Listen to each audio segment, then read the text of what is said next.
Hello, my name is Kate Jones, and I'm here to talk about my case study for Everyday Counts.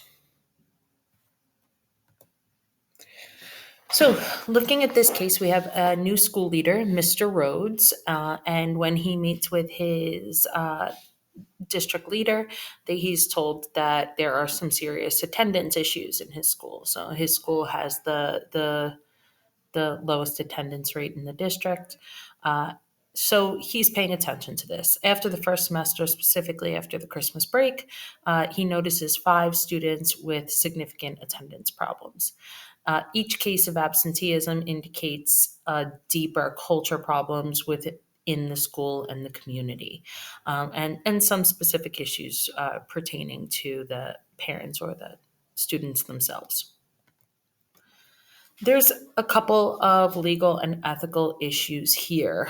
Um, for one, the parents, Petra, I don't know that I'm saying that right, but the idea that compulsory school attendance is necessary in order to secure the welfare of individuals in society, right? So, at a federal level, it is believed that it is within the best interest of the states to make school attendance compulsory. However, many parents see the value in educational experiences outside of school. This is something that I can understand. I think that travel is important. I think that seeing things outside are important. However, at what point does that become an issue? That's something that should be considered as well. Um, Another issue we're seeing is that excused absences are specifically defined, yet teachers were excusing absences that shouldn't have been excused. This is an issue within the building, and it has to be addressed. And it also seems like there's a situation where sports are being prioritized over education, right? So making sure that the football player John is at his game and is all rested up, even though he's missing classes, like that doesn't jive. It's definitely an ethical issue. So, in one quick sentence, our significant issue is that several students are chronically absent due to factors that include travel, injury, parental approval, religion, and outside factors. I like my little picture where the kids are running away from the school building laughing. Okay, so who are we looking at? We are looking at Mr. Rhodes, who is our new school leader. He is the one who's going to have to solve this problem. Dr. Newman, he's our district leader. He's the one who tasked everybody with this issue. We've got 11th grader Karen, who is an honors student, has done really well through the years. However, apparently, right before her 11th grade started, she got married, and people are now concerned about her grades. They're dropping. She's missing random Mondays and random Fridays. She missed a midterm exam. Counselors are trying to reach out. The parents have been trying to reach out to teachers. Definitely a lot going on here.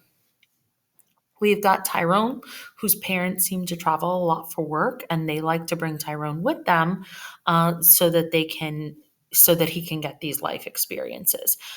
This is the one that I kind of found interesting, just because Tyrone maintains average grades, but it definitely has to be addressed.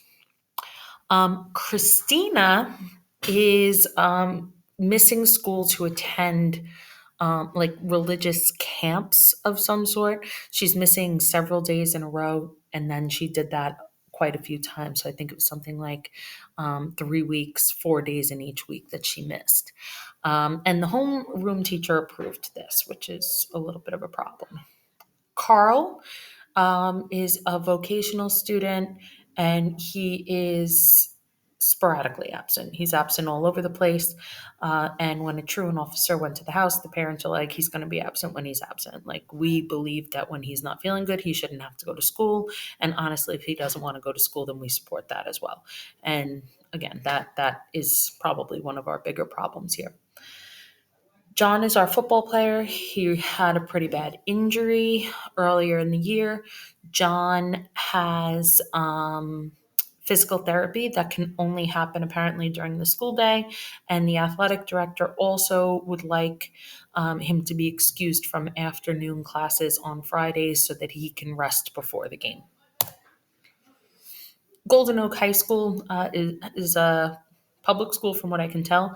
965 students, middle income with some diversity. Most parents are working with high commute times. The staff is experienced. There's a low turnover rate, and there's a very passionate sports culture. The other facts we have here: school board policies with regards to attendance are aligned with state law. Excused for inclement weather, illness, death of immediate family members, or prior approval by the principal. So this is interesting because the school board policy specifically says prior approval from the principal, not prior approval from the teachers. 5 unexcused absences lead to loss of points for the quarter. Not sure how I feel about loss of points based on absences. However, if that policy is aligned with what the state is saying, then that's on them. I kind of think that there should be time makeups instead of points lost, if that makes sense. The points are going to be lost on their own. So, encouraged to work with social services and the juvenile court system in order to improve attendance. So, a couple of things that really stuck out to me when I was trying to prioritize here is that homeroom teachers are approving absences that should be unexcused. Parents are prioritizing outside of school experiences. The athletic department and some teachers are prioritizing football games over academics, and some students' grades are being affected by these increased absences. So, a couple of choices here. Take no action. We all know that's not going to work because when you take no action, eventually that's just going to add up. It's only a matter of time until another athlete is like, oh no, I'm so tired, I need to rest before the game. And how can you tell that student no if you're telling John yes? So taking no action, even in just that situation, is not an option. Addressing teachers approving absences. There are ways that we can do that. Um, I believe that the best way to address teachers is to kind of take that responsibility out of their hands and just say any absences must be approved by the principal. If you communicate that information out to the parents and out to the teachers, I think that the teachers would be happy to not have to make that choice. And it stops us from having to do the finger pointing of, oh, well, you did this wrong. I think it's important to take an academics first stand, but we shouldn't be taking an academics first stand and then with a zero tolerance policy. I have zero tolerance down there on the bottom, right? But like with John specifically, yeah, he needs to attend this physical therapy, but he's missing so much class. So what are we going to do to help him? Academics have to be considered. Academics have to go first. Is there a way to is there a compromise that can be made? Is there something that we can do in between? Appealing to parents and increasing communication with parents. I think that that's a clear option, and I think that we may see some positive consequences there. And possibly implementing an attendance reward system. If a student doesn't miss a day of school for a month, maybe they get a free snack at the cafeteria, or maybe they get a no homework for the week pass or something like that. Um, we already discussed that we can't do nothing, right? For several of these students, it is hurting their chances of having good grades. And like I mentioned, this idea that only the principals can excuse absences takes the objectivity out of the teacher's hands. Already discussed a little bit about the academics first. Are we going to get pushback from the community because we're telling a student, well, if you need a nap Friday afternoon before you could play, well, then you can't play? Are we going to get pushback from the community, from the teachers, from the students by sitting their star quarterback? Um, By reiterating these policies for parents and possibly recommending extreme cases of absenteeism to authorities, I think that there can be pushback there, but I think that contacting authorities over these things should be in extreme cases where we're getting um, significant amounts of not caring, right? Um, Hard attendance policy, um, making sure that we are very specific as to what we need to do, but having loss of points, making up seat time in the summer, no consideration of circumstances, that's might not work either, right? Zero tolerance doesn't always work well. It could hurt the culture of the school. So, what is our best option? The very first thing that has to be done is that there has to be a meeting set up with the parents and the students. This is what is in the best interest of the students, the best interest of the building, the best interest of the district. In those meetings, we explain the attendance policy and why it is so important. We could bring out the data there, connecting attendance to results. In terms of each of these individual students, we should be focusing on different things. In my opinion, we're probably going to get pushback from some, but I think that with Karen, Tyrone, and Christina, these parents are going to be able to be reasoned with, right? With Karen, we have to express concerns over her slipping grades and her attendance issues. The fact that she's married, that's something that maybe we should be talking about. She's going in 11th grade. She's probably 17 at the oldest. So what's going on there? Is there a need for social services? Why is she missing school? What is she prioritizing? If her parents are still calling the school about the grades, then clearly they're concerned about something as well. So I think that this is a deeper issue. I think it's something that we need to get guidance involved in, and then maybe consider calling social services to figure it out. That being said, she's such a good student. I think finding ways to support her is going to be the right route here. With Tyrone, like I said, there's value to travel, but missing 10 days in the first half is excessive. I think it needs to be made clear to the parents that he's maintaining his grades right now. However, any further absences will not be excused, and that you're going to be keeping an eye on his grades. Tell the parents, listen, we support you and the fact that you want to take your child different places. However, legally, we can't let him do this from the school. It'll be unexcused. Christina is an interesting case. I think it's important to talk to the parents, especially if her parents are extremely supportive of the religious outings that she's taking. Her grades are clearly suffering because of these absences. She's missed at least 12 days that we can see there. Um, and religious outings are not an excuse for being out, right? So while you might miss a couple of days in a year, maybe, if you want to go on a retreat and you're missing, one, like 3 days in 1 week, that's one thing. But missing several times in the first 4 months is just too much. The parents need to be spoken to about this. Telling them that the school can work with some absences, but this amount is excessive, and that if it continues, that social services may need to be contacted, just to ensure that Christina's education is coming first.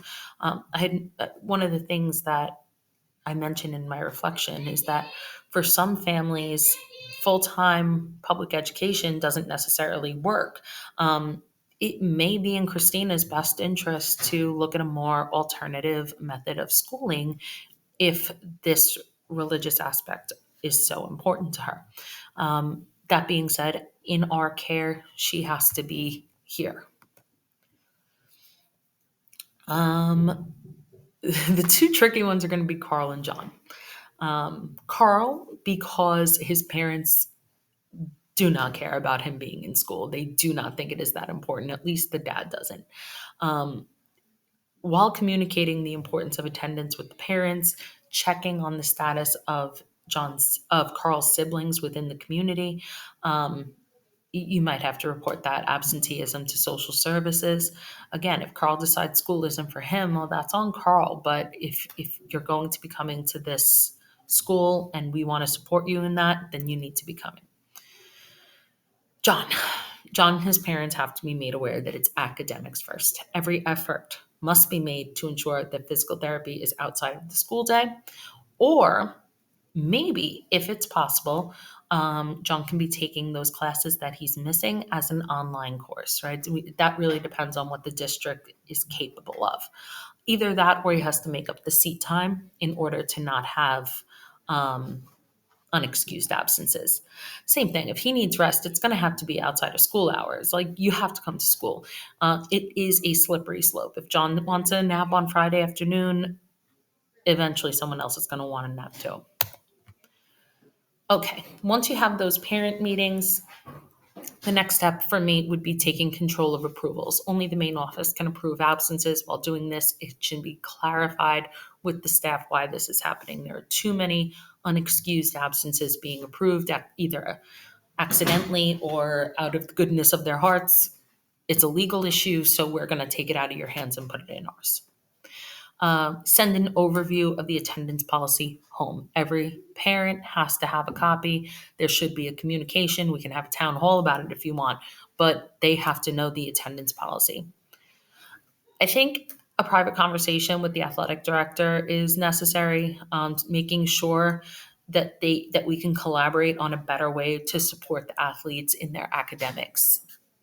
Chances are these kids aren't going to the big show. So academics are still important, even if they're the star quarterback. Clarify that you're willing to work with them, but athletes can't have special treatment. Another thing, some of these students might need counseling or academic support. Maybe they're avoiding school for some other reason. Make sure that that is available to them. Like I mentioned, I can foresee some pushback from Carl's parents and some dissatisfaction with regards to John, especially since the school is so big on their football. I'm hoping that the staff would generally be happy about not being the ones to make the call on excused versus unexcused. If they're not, I don't know what to tell you. It should be the principal's call. By sending clear and consistent messaging to all, including potential consequences of extreme absenteeism, you're able to protect yourself from unhappy parents in the future. I think this is necessary. And by considering the use of online classes to help make up time, you may be able to mitigate absence issues with regards to injury. Couple of things that I thought about while I was working on this, just how important the data is and understanding the connection between data and results, as well as understanding that not all students kind of have things the right way. As I love personalized education, I worked for an online school, and I think that there is a lot of benefit to that for some people. However, you have to be consistent, especially in public schooling, and you have to follow policy. All right. Thanks so much.